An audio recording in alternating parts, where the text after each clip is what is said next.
Good day everyone. Today we're going to do a bed bath procedure.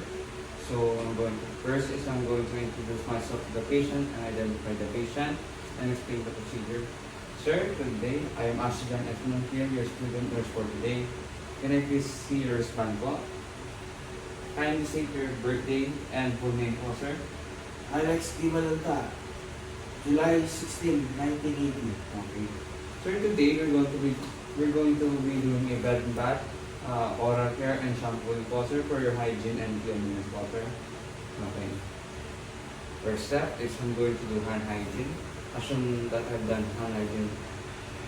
And then next is I'm going to wear the appropriate PPE. First is the gloves, enhancer gloves.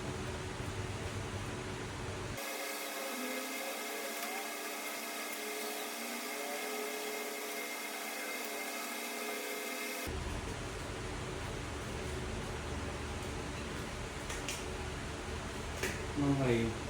First step is I'm going to tuck the patient properly.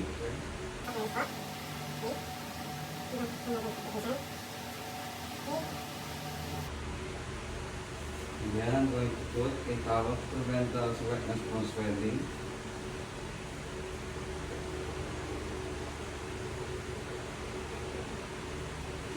Okay, and then this for the pillow. Pataas po muna.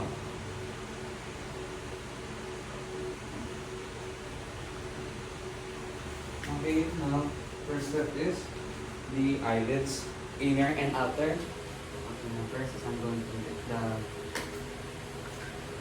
cloth, not cleaning agent, and squeeze. And then next is I'm going to go first with for the eyelids. Inner and outer. Next one is, and then next is the forehead, okay. And then the cheeks,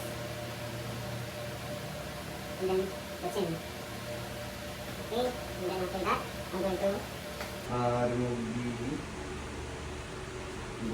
the blanket first. Okay, now for the arm, because we're going to clean the patient's arms.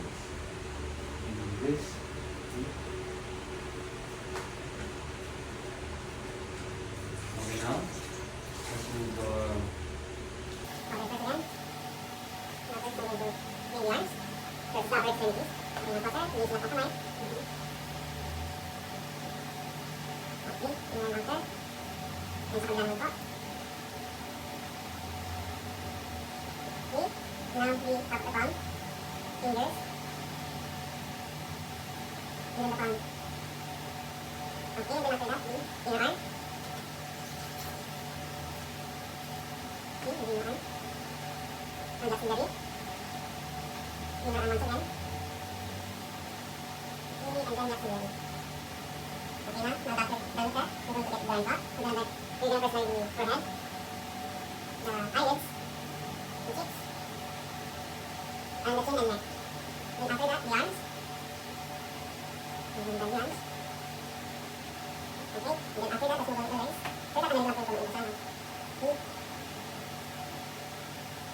Ayan. Pag-lock, natin dyan. Ang mga press sa eyes first, the eyes first, pareho pang passer.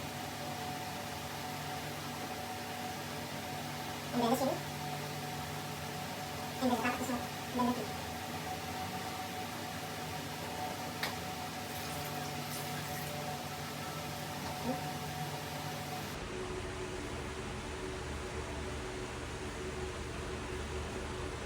Okay. Now we're done with the bed bath. And then let's move on with the shampooing. Okay, now the shampooing. Now, first step is we're going to cover the patient's eyes. Tato po lang po mata, sir. Relax lang po. Okay, then I'm going to gently rinse the patient's bed. Gently rinse the patient's head.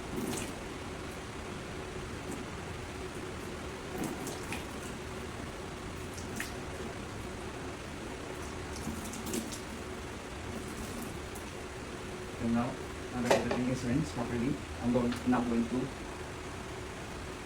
to put on the patient shampoo. Gently. Moving to my hands.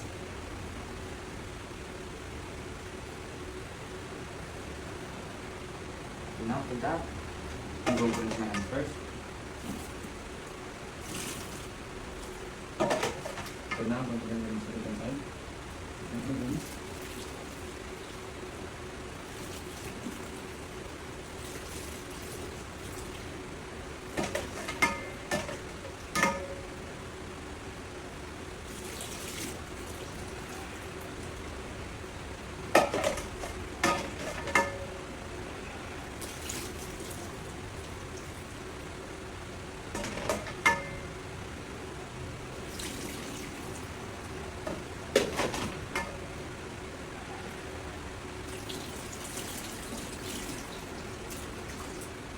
Okay, now that everything is rinsed properly, I'm now going to protect the patient's head using a towel. Gently. Okay, using the basin first. And now the patient's head.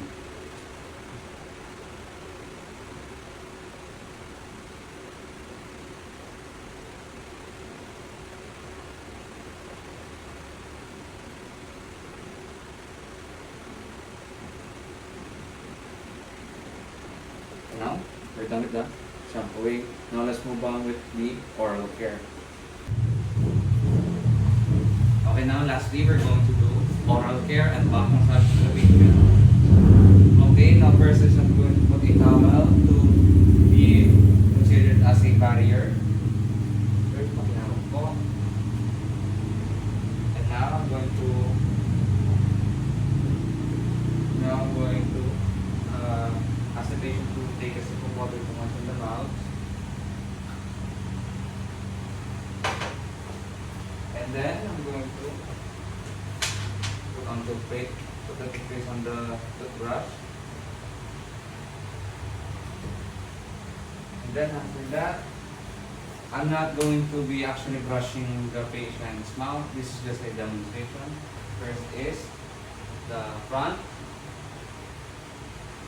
inner, inner, inner, and then after that, lower, lower, lower, and then inner, inner, inner, and the tongue. And now, you do a circle on the front teeth, and lower teeth, and then the left side of the teeth, and then the right side. And after that, you get the basin. Get the basin and ask the patient to rinse their mouth. Okay, and then after that, you remove the patient's barrier, and position the patient comfortably. And then after that, you're going to ask the patient, are you comfortable, sir? Yes. Okay. And after that, remove gloves. And then do hand hygiene.